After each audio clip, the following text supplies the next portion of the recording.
வணக்கம். நான் உங்கள் எஸ்எஸ் கேஜிஎஃப் ஸ்ரீகுமார். நீங்கள் பார்த்து கொண்டிருக்கின்ற இந்த அம்பேத்கர் பவன் பல லட்சம் செலவில் மக்களுடைய வரி பணத்தில் கட்டப்பட்டது. தற்சமயம் இந்த கட்டிடத்தின் சூழ்நிலை எப்படி இருக்கிறது என்று பாருங்கள்.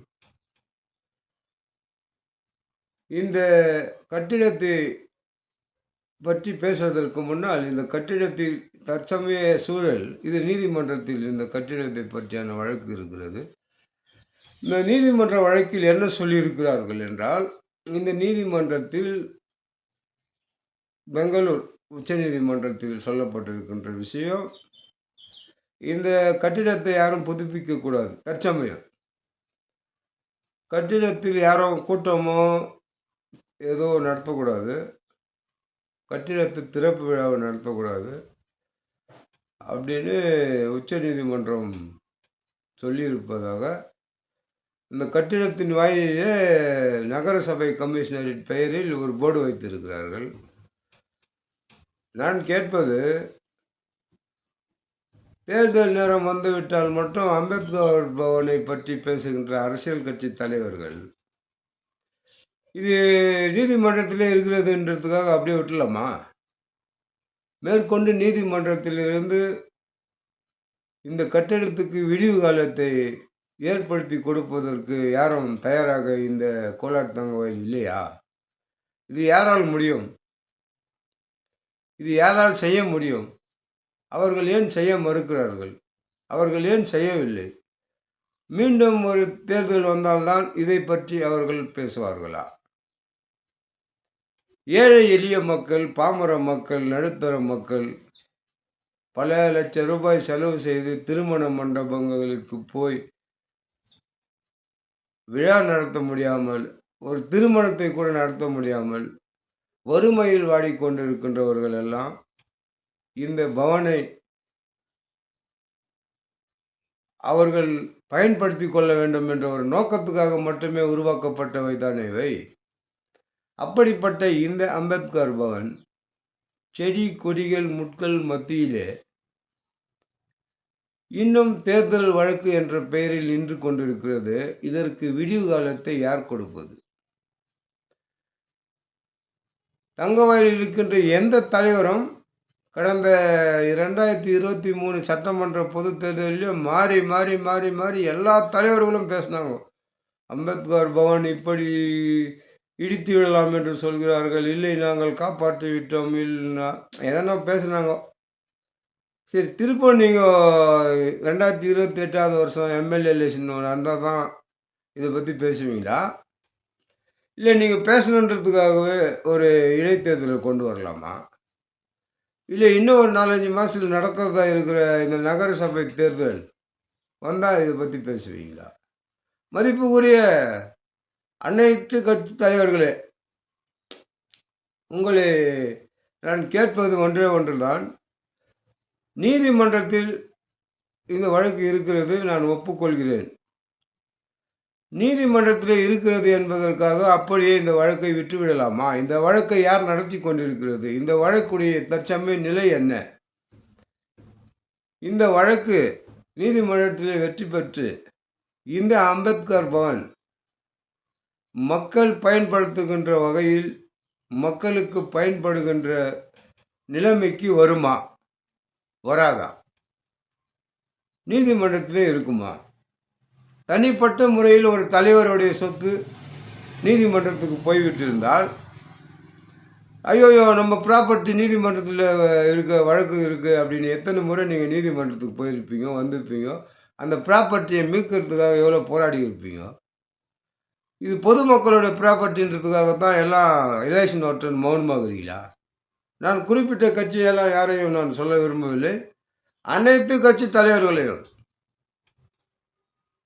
இந்த தங்கவயலில் இருக்கிற எல்லா தலைவர்களையும் நான் கேட்பது இதுதான். ஒவ்வொரு ரூபாய்க்கும் பொதுமக்கள் கொடுக்கின்ற வரி பணத்தில் இந்த அம்பேத்கர் பவன் கட்டப்பட்டிருக்கிறது. அரசாங்க பணம், மக்கள் பணம். இந்த மக்கள் பணத்தில் தான் இந்த அம்பேத்கர் பவன் கட்டப்பட்டிருக்கிறது. ஆனால் இந்த அம்பேத்கர் பவன் 2023ஆம் ஆண்டு பரபரப்பாக பேசப்பட்டது. எங்கே பாரு அம்பேத்கர் பவன் தான். அது மேலே வழக்கு போட்டிருக்கிறாங்க, இது மேலே வழக்கு போட்டிருக்காங்க, இவங்க போயிருக்கிறாங்க, இவங்க வந்துக்கிறாங்க, இவங்க பார்த்துக்கிறாங்க, இவங்க பேசிக்கிறாங்க. ஆனால் அந்த 23ஆம் ஆண்டு சட்டமன்ற தேர்தல் முடிந்து விட்ட பிறகு இந்த அம்பேத்கர் பவனை பற்றி பேசுவதற்கு தங்கவயலில் எந்த தலைவரும் கிடையாது, எந்த தலைவரும் கிடையாது, எந்த அரசியல்வாதியும் கிடையாது. ஏன் கிடையாது? தேர்தல் வந்தால் மட்டும்தான் இந்த அரசியல்வாதிகள் எல்லாம் இந்த அம்பேத்கர் பவனை பற்றி பேசுவார்களா? யாருன்னா கேட்டால் என்ன, அது சட்டமன்ற உறுப்பினராகட்டும், நகர்மன்ற கமிஷனர் ஆகட்டும், இப்போ இருக்கிற மாவட்ட அதிகாரியாக இருக்கட்டும், இப்போ இவங்க யார்கிட்ட போய் கேட்டாலும் நீதிமன்றத்தில் இருக்குதுன்னு தான் சொல்லுவாங்க. ஆனால் நான் என்ன சொல்கிறேன், தங்கவயல் தலைவர்களே, நீதிமன்றத்தில் வழக்கு இருக்குதுன்றதுக்காக அப்படியே விட்டுலாமா?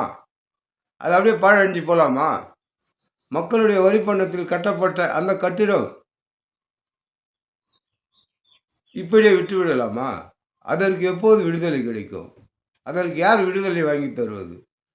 அது மக்கள் பயன்பாட்டிற்கு எப்போது வரும்? ஒரு பந்தல் போட்டு ஒரு சின்ன ஒரு காது குத்துற நிகழ்ச்சி கூட நம்ம மைனிங் பகுதியில் உங்களுக்கெல்லாம் தெரியும், நடத்துறதுக்கு ரொம்ப கஷ்டமாக இருக்குது. ஏன்னா ஒரு அடி வீடு கூட இடம் கூட இல்லை. இருக்கிற இடங்களெல்லாம் மக்கள் வசதியை பெற்றார்கள் என்று சொல்வதை விட மக்கள் தொகை அதிகமாகிவிட்டது. அன்றைக்கி ஒரு எம்ப்ளாயி, ஒரு சம்சாரம், 2 பசங்க இருந்தாங்க. இன்றைக்கி அவங்களுக்கு கல்யாணம் ஆகி அவங்க பேரை பேத்தி எடுத்து அவங்க வம்சம் வந்த அவங்களுக்கு இருக்கிறதுக்கு இடம் இல்லை. அதனால் வீடு கொஞ்சம் பெருசாக கட்டிக்கிறாங்க. அந்த சந்து வீடு இருக்குது, அந்த சந்து வீடு கட்டிக்கிறாங்க. கொஞ்சம் எதிரில் இடம் இருந்தால் கட்டிக்கிறாங்க. இப்படி வசதி இல்லாத ஒரு சூழ்நிலையில் இருக்கிறது. இவர்களெல்லாம் திருமண மண்டபத்துக்கு போய் இவங்க கல்யாணம் நடத்தணும், ஒரு காது குத்து நடத்தணும், ஒரு நல்ல நிகழ்ச்சி நடத்தணும்னா ஒரு மண்டபத்துக்கு 50,000 60,000 கொடுக்கணும். இப்போ குறைவான மண்டபத்தில் கிடைக்குது, இந்த நேரு மண்டபம் கிடைக்குது, ஸ்கேட்டிங் கிடைக்குதுன்னு வச்சுக்கோங்க. அது வந்து நினச்ச நேரத்துக்கு கிடைக்காம போனாலும் அதுக்கான வசதிகள் அது ஏற்கனவே பிஜிஎம்எல்ல வேலை செஞ்சவங்களுக்கு தான் முன்னுரிமைன்றாங்க. பிஜிஎம்எல்ல வேலை செஞ்சவங்க மட்டும்தான் நடத்துகிறாங்களா ஃபங்க்ஷனை? வேறு யாரும் நடத்துறது இல்லையா? அதனால் மக்களுக்கு மிக மிக கஷ்டமாக இருக்கிறது. ஏதாவது ஒரு ஃபங்க்ஷன் பண்ணனா, ஒரு நிகழ்ச்சி நடத்தணுன்னா லட்சக்கணக்கான ரூபாவை மண்டபங்களுக்கு வாரி கொடுக்குறதாகுது. ஒரு மண்டபத்துக்கு போனால் 2 லட்ச ரூபாய் இல்லாமல் வெளியே வர முடியல.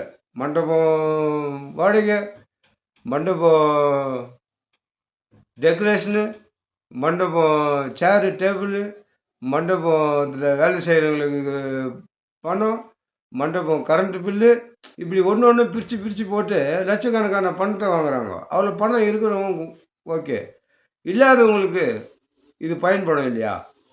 அதனால் இது நீதிமன்றத்தில் இருக்குதுன்னு அப்படியே விட்டுறாதீங்க தலைவர்களை. ஏன்னா ஒருத்தர் முன்னே வந்து, ஏன்னா 2 பேர் முன்னே வந்து, இல்லை மொத்த பேரும் முன்னே வந்து இந்த அம்பேத்கர் பவனுக்கு ஒரு விடிகாலத்தை ஏற்படுத்தி கொடுங்கள் என்று இந்த கோலார் தங்கவேல் மக்கள் சார்பாகவும் உங்கள் எஸ்எஸ் கேஜிஎஃப் ஸ்ரீகுமார் சார்பாகவும் பணிவோடு கேட்டுக்கொள்கின்றேன். மீண்டும் உங்களை சந்திக்கும் வரை விடைபெறுவது உங்கள் எஸ்எஸ் கேஜிஎஃப் ஸ்ரீகுமார். நன்றி, வணக்கம்.